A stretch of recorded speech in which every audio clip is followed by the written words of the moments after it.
Assalamu alaikum wa rahmatullahi wa barakatuh. We were talking about the 7 facts that I think every single woman needs to know about men. The fifth fact, for a man, romance is all about sex. That's just the fact of the matter. Men will do romance, and the only reason they will do it is because they want it to lead to sex. For them, romance and sex go hand in hand. They just don't get the importance of just giving gifts, giving chocolates, giving flowers, unless it's going to be linked to the sexual reward after that.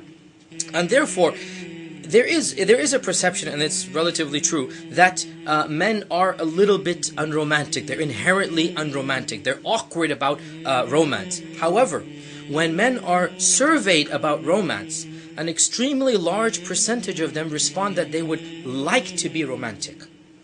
Well then, if they want to be romantic, why are they so clueless about how to be romantic? Well, as a man, let me tell you honestly how we feel. And of course, what I'm about to tell you is found in many simple self-help books and psychological guides, so it's not just coming from me. The number one reason men will not be romantic is because they fear that their efforts will be rejected, mocked, ridiculed, or discarded.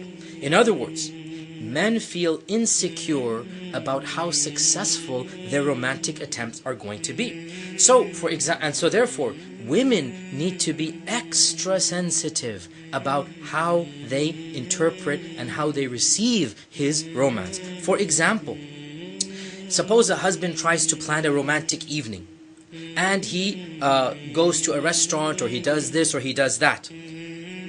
A wife needs to realize, if she criticizes the food at the restaurant, the man will interpret this as he hasn't done his job. Now, even though for the woman's perspective, she might have had the best time in the world. She might have enjoyed the fact that he took her out. She's happy her husband spent time. But when she found a flaw with his plan, which was this restaurant, or suppose they went out to a movie, and she goes, what a boring movie. So then what you're basically implying, even though you don't imply this, but the husband interprets it, that you made the wrong choice in choosing this movie. Suppose he gives her a gift that she doesn't really need, or she doesn't like, or she's flustered and embarrassed by. And so she says, oh, why did you give me this? You shouldn't have. Why'd you spend so much money and this and that? Now, she might be flustered.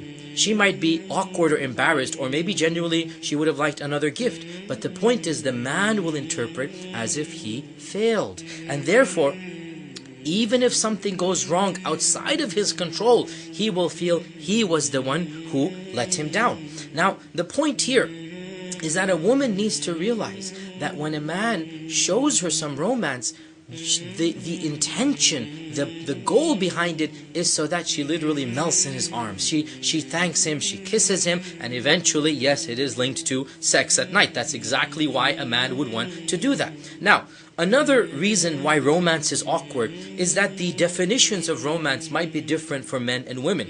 For many women, snuggling up on the sofa in front of the TV after a candlelight dinner is the main definition of romance. For a man, it might be taking his wife out on a drive, or doing something that he likes to do. It's a very different understanding of what romance is. Now, this problem is a little bit easier to solve, and that is that each couple needs to communicate what exactly they'd like to do together. Now, another problem is that if romance does not lead to sex, once again, the man feels a little bit let down. Well, frankly, he feels very let down. And again, I'm just being blunt here so that our sisters understand. By now, after all of these hours of lectures, surely we understand that men are sexual creatures. And romance is supposed to be rewarded with intimacy. And all you need to do is look at Western culture. Why do men wine and dine a girl? Well, because they want to sleep with her. Why do men go out on dates and spend money? Well, because they want to basically get her to their apartment. This is the reality of Western culture. And therefore, and that is in the fitrah. And therefore, when a husband does something for his wife, it is the biggest mistake for the wife to criticize that as somehow being inadequate. Sisters, realize, as I said before, men have fragile egos, very fragile. So when he brings you a gift, jump for joy, kiss him, hug him, reward him at night. Even if you didn't particularly like that gift, the fact is, by you saying no or by you criticizing, you have effectively killed romance, and any other attempts are going to be stopped by him. Realize that one negative comment might mean the absence of 2 or 3 years of romance. So that's the 5th point. The 6th point that I want to make. The 6th point is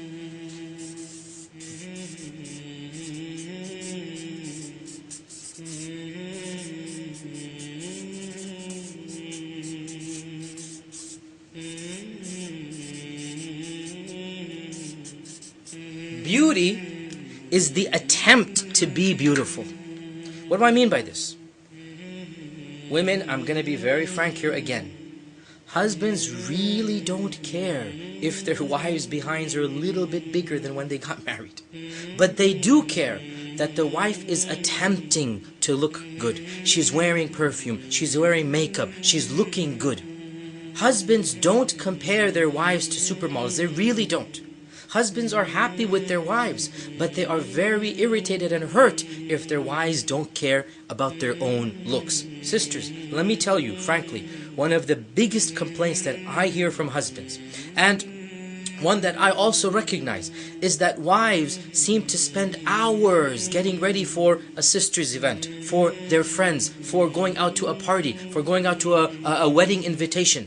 But they can't even spend 5 minutes of the day before their husbands come home to make themselves look better. And this is one of the biggest complaints that husbands have, that they don't make the extra effort to want to look beautiful in front of their husbands. And my dear sisters in Islam, the one person in the world who deserves your beauty, who's really supposed to see you completely decked out, is not your girlfriends, it's not the friends at the wedding party, it's your husband. And if you're not going to get ready for him, well then why are you spending time to get ready for anybody else? Women, by and large, don't understand the significance of looking good in front of their husbands. And they actually believe that they have to compete with the images of supermodels. Now it is true, I mentioned in a previous point, that the husbands are bombarded with these images. But let me tell you, as a man, a husband can decompartmentalize. He knows that these images are fake, or he knows that these are of supermodels. He's not comparing his wife's body to that of all of these supermodels. What he wants is his wife to attempt to look good, to put on some makeup, to dress nicely, to comb her hair, to be perfumed. And one of the biggest problems comes that a woman is very insecure about how she looks. And here is where the good news comes, that when a woman attempts to look good, when a woman takes time out, even if it's 5 minutes of her day, to comb her hair, to dress up, to put on some perfume, the husband sees that she cares about her appearance, that she's wanting to look beautiful. In one survey that I read, almost 85% of husbands surveyed said that what mattered was not that their wives looked 10 or 20 years younger, but that they showed they cared enough about their husband's feelings that they attempted to look good. Sisters, frankly, you are overly sensitive about how you look. You're overly critical.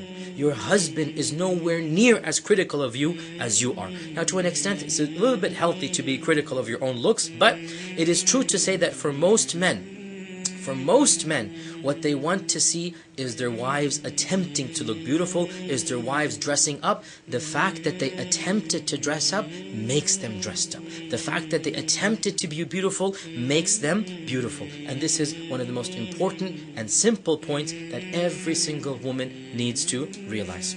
This leads us to the 7th and final point.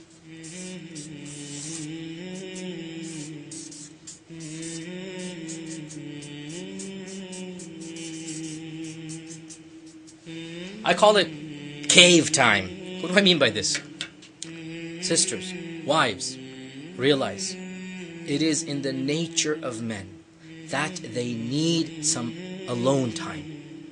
They need to be cut off from everything. They need to, whether it's reading the newspaper or browsing online or reading the news or listening, they need some alone time.